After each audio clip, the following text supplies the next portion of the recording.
Ndugu wananchi, kwa masikitiko makubwa natangaza kifo cha Mheshimiwa David Cleopa Msuya, makamu wa kwanza wa rais na waziri mkuu mstaafu wa Jamhuri ya Muungano wa Tanzania, kilichotokea leo tarehe 7 saa 3 asubuhi katika hospitali ya Mzena jijini Dar es Salaam alipokuwa akipatiwa matibabu ya ugonjwa wa moyo.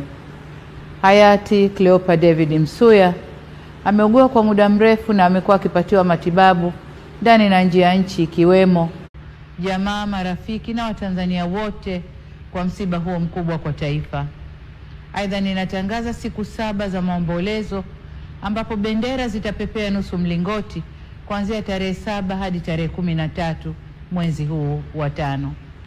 Taarifa zaidi kuhusu msiba huu zitaendelea kutolewa na serikali. Poleni sana Watanzania.